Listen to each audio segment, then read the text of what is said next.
everybody. Welcome back to Major Misconduct. Taylor Keelback, 360Winnipeg.ca. We're at Shaw Park where today the Winnipeg Goldeyes and the Wichita Wingnuts play Game 1 of the American Association Championship Series.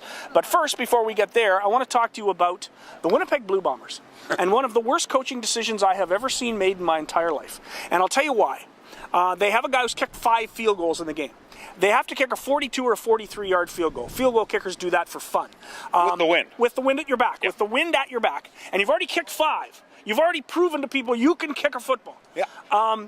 And instead, the coach decided to go retro Canadian, back to the 1950s, and he was going to punt for the corner.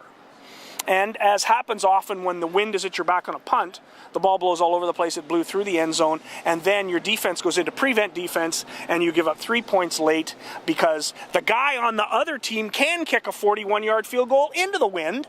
Maybe it's kicker envy. Whatever the reason is, it was a horrendous decision because if Justin Pillardi kicks a field goal with 36 seconds left, the Bombers have a 4-point lead and they win the game. I don't understand why it was a decision to begin with. It's automatic. What was there to think about? You're at the you got a 42-yard field goal with less than a minute to go. You kick it. You go for it. This guy's not going to miss. 9 times out of 10, anyway, he's going to make that thing. And then the coach is off the hook if he does happen to miss. But there was. Well, yeah, the coach, to his credit, at least he owned up to it. But I don't understand where the thinking was. I mean, they say, well, maybe he was playing not to lose as opposed to win. I don't understand that terminology. But still, he was trying for a direct kick. He was trying for a coffin corner kick, which is more difficult for a punter than it is for a place kicker to put it between the uprights. Exactly. The whole thing was ludicrous, and mind you, that team is in such disarray. It's incredible. Some of the penalties they took, and the coaching decisions, the management decisions. I've never seen a season where a team has done so many dumb things. Yeah, it's just been a giant collection of stupid decisions by everybody from the top of the organization to the bottom. It has been, and like I say, that should never have been a decision. But by the same token, we've been out to that stadium. It's going to be spectacular. Yeah, the new stadium is going to be nice, and hopefully they'll have a new attitude, a new approach, and maybe a little bit more success, because they can't compound the errors they're making this season. It's impossible. You know what they might have? I mean, they should write a book about this season. They really should. There you go. There's your next book.